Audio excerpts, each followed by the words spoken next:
गुरुर्ब्रह्मा गुरुर्विष्णु गुरुर्देवो महेश्वर गुरुर्साक्षात् परब्रह्म तस्मै श्री गुरवे नमः।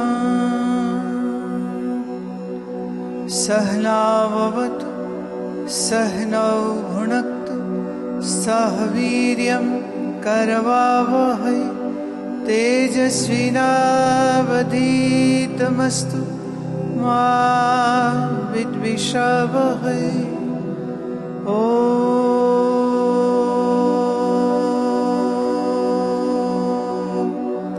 शान्ति शान्ति शान्ति।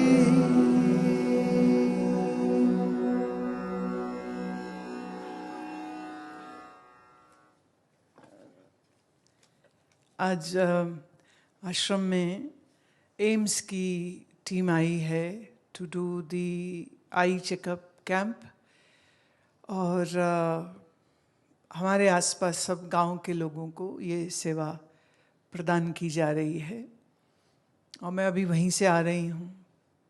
अच्छा लगता है। एक आँख शरीर की ठीक न चले तो मुश्किल, और एक आँख आपकी बुद्धि की वो ठीक ना चले तो सवा सत्यानाश है। तो दो कैंप चल रहे हैं, एक वहाँ एक यहाँ।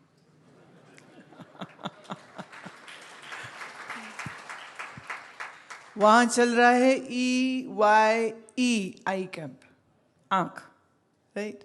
और यहाँ चल रहा है आइसक्रीम वाला आई, मैं आई कैंप। आई सेम ही है, बोलने में सेम है, मतलब दोनों के बदल जाते हैं। पहले आज का हम एक श्लोक जरूर लेंगे, और ये मैं इसलिए भी ले रही हूँ कि जब आप अपने घर में हों तो सुबह में सबसे पहले एक भगवद गीता का श्लोक पढ़ा करो। ज़्यादा नहीं कह रही हूँ, जस्ट वन। और गीता का जो संक्षिप्त रूप है, वो छोटा आकार जो है, आप चाहे उसका उपयोग करें क्योंकि शब्दार्थ है और थोड़े में उसका सार दिया है।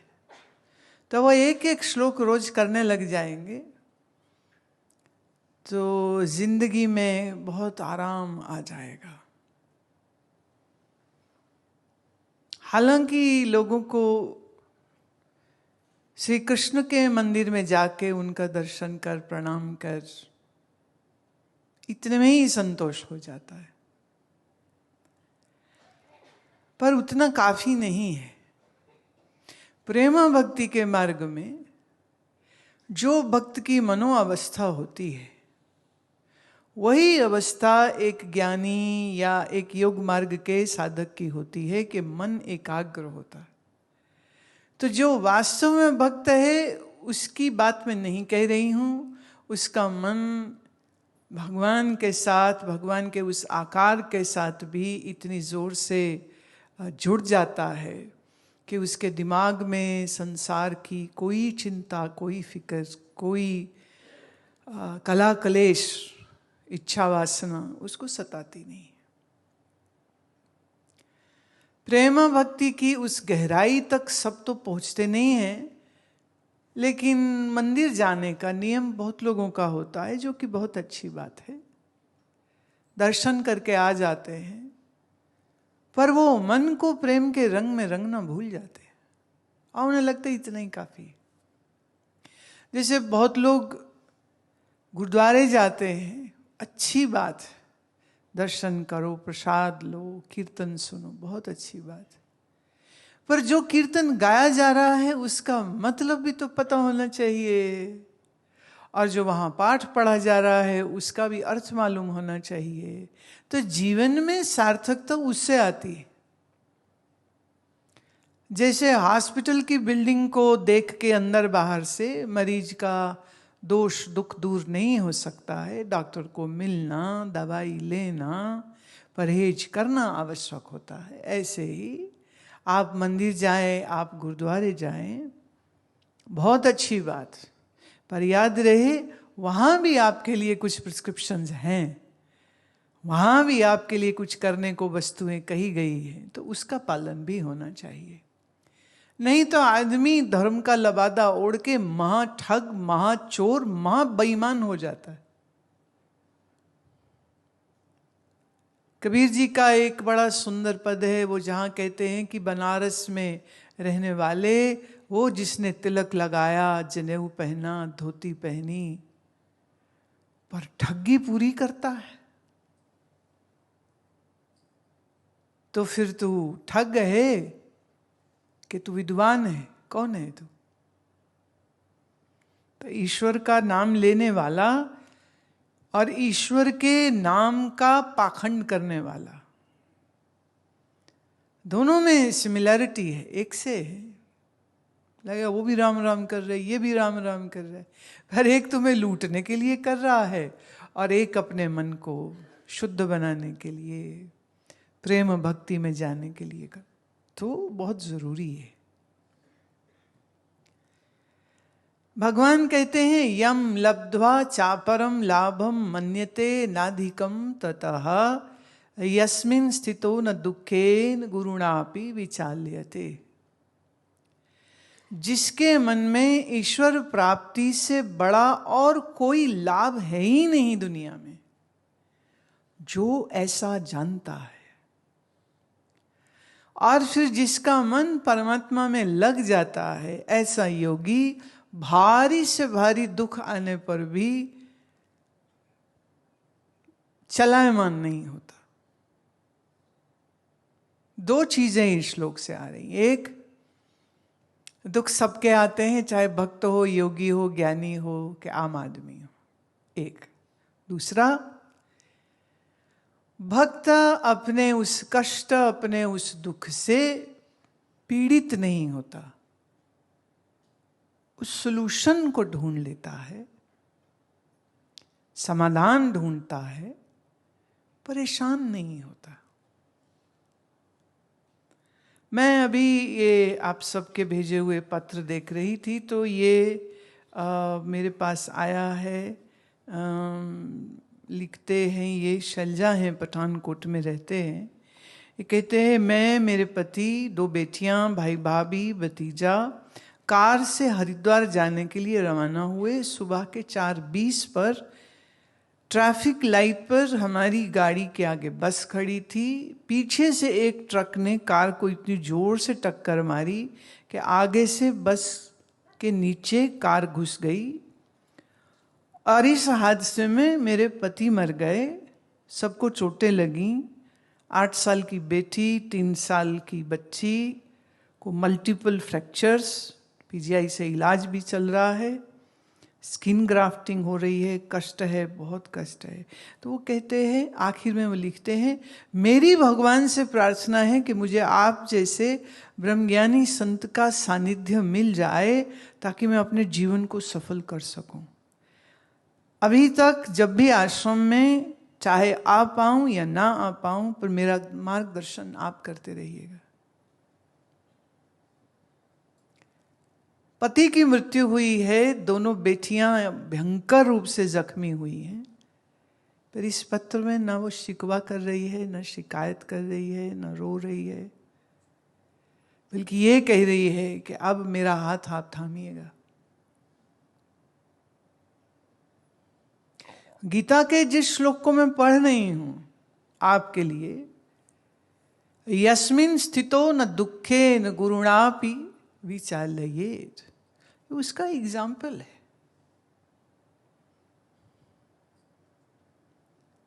ये उसका एग्जाम्पल है कि आज के काल में भी सत्संग के प्रभाव से, ईश्वर प्रेमा भक्ति के प्रभाव से मन इतना मजबूत हो सकता है। अब एक बंदा हरिद्वार जा रहा है और गाड़ी में बैठा है और पीछे से आके ट्रक मार देता है।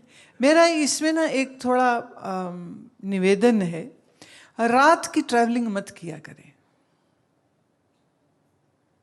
खास करके सुबह 3 से लेके 5 बजे का जो नींद का सबसे गहरा समय होता है, ना चाहते हुए भी ट्रक या बस ड्राइवर या कार ड्राइवर को झपकी आ सकती है, वो होश में नहीं हो सकता है और वो जानबूझ के ना कर रहा हो, पर उसकी झपकी लग गई, उसकी तो झपकी लगी, सामने वाले के प्राण निकल गए। अभी हमारे अमृतसर से एक शिष्य परिवार का पुत्र 42 साल की उम्र में वो बनारस से अयोध्या रात्रि को गए और ये सोचा सुबह सुबह जाके कुंभ में स्नान कर लेंगे, और गाड़ी के बाहर खड़े हैं, गाड़ी किसी के ऐसे लग गई और वो खड़े होके अपनी गाड़ी देख रहे हैं कि क्या हुआ। सामने वाला लड़ रहा था, ये गाड़ी आके अपनी चेक कर रहे हैं, पीछे से ट्रक आता है, खड़े हुए को टक्कर मारता है और वहाँ 3 लोगों की मृत्यु हुई। उनके खुद लड़के की हुई, उनके मामा की हुई, मामा के बेटे की हुई, और बड़ी उम्र की जो उनकी मामी थी वो इस हालत में कि 3 लाशें पड़ी हैं। और रात के उस अंधेरे में वो कोशिश करके फ़ोन कर रही है, क्योंकि वो और उनकी पुत्री दूसरी गाड़ी में बैठे हुए थे, बाहर नहीं निकले थे। अब वो एक गाड़ी में बैठा है और पीछे से ट्रक मार जाता है, एक अपनी कार के बाहर खड़ा है, पीछे से आता है कोई मार जाता है। दोनों केसेस में एक चीज सिमिलर है, वो ये है कि वो रात में सफर कर रहे थे। लोग ध्यान नहीं देते। मेरी गुजारिश, मेरी प्रार्थना, अगर मेरा बस चलेगा तो हम सरकार तलक भी एक एप्लीकेशन डालना चाहते हैं कि घर बैठे हुए किसी को लाइसेंस नहीं मिलना चाहिए, किसी एजेंट के थ्रू घर बैठे लाइसेंस नहीं, और ख़ास करके ट्रक का, कार का लाइसेंस बिल्कुल नहीं मिलना चाहिए, बाकायदा उसका टेस्ट होना चाहिए।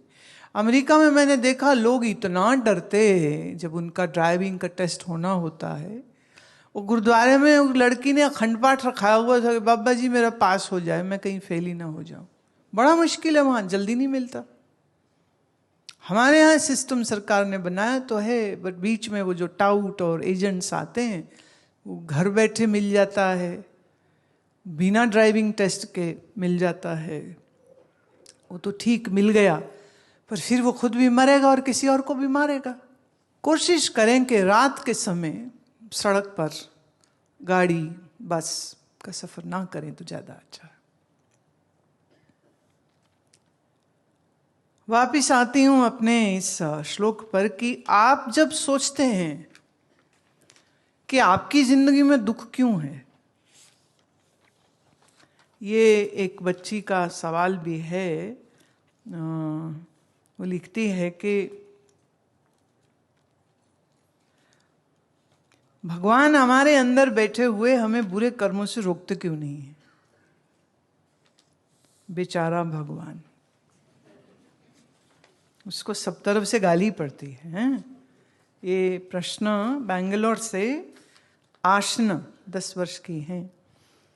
ये पूछते हैं कि last time you answered my question and my now question is that if God is living within us and protecting us, then why does God make us do bad things and get into trouble? Please answer my question. The thing is, God is not making you push to do something bad. Let's say electricity is coming in this microphone and it is working to bring my voice to you through the amplifiers. Electricity is working in fan, in tube light, in bulb. Very good.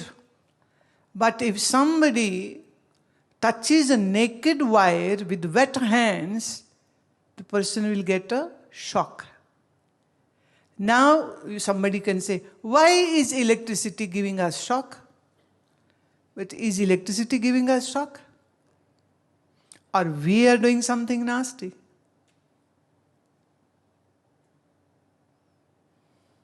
So we can use this example to understand the divinity, God or godliness is like that electricity current. I'm not saying electricity is God, but I'm saying like.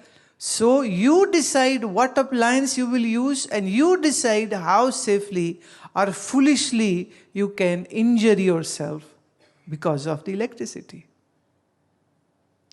परमात्मा सर्वत्र है, हमारा तुम्हारा हर मन का आधार परमात्मा है, लेकिन परमात्मा हमसे कुछ करा नहीं रहे हैं। उन्होंने मन दे दिया, बुद्धि दे दी, बोले बेटा आप जैसे चाहो इस्तेमाल करो। तो ईश्वर आपसे बुरा काम नहीं कराते। जिस शक्ति से मन सोचता है उस शक्ति नहीं कहती कि बुरा करो, कत्ल कर दो, मार दो, चोरी कर लो, डाका कर लो, भ्रष्टाचार कर लो। भ्रष्टाचार की खबर पे मैं एक टिप्पणी छोटी सी कर दूं, हमको बड़ा खींच आती है जब मैं सुनती हूं। अभी हरियाणा के ही एक शहर पंचकुला में कोई ड्राइविंग लाइसेंस बनवाने गए। हमने शहर का नाम ले लिया है तो कर लो जो करना है। तो वहाँ वो कहता है कि आधार कार्ड बनाना है तो 4,000 रुपया दो, और ड्राइविंग लाइसेंस बनवाना है तो इतने पैसे दो। उन्हें नया घर खरीदा है तो उसकी जो पेपर वर्क होना है उसके लिए इतना पैसा दो। तो वो मुझे पूछ रहे थे कि जब हम घर खरीदने लगे तो हमसे ये कहा गया कि इतने में तो घर खरीदोगे और इतने पैसे वहाँ डिपार्टमेंट में देने पड़ेंगे।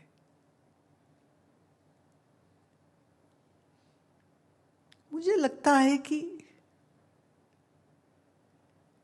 थोड़ा तो ख्याल करो प्यारे। हर चीज से रिश्वत, हर चीज में रिश्वत, हर चीज में रिश्वत।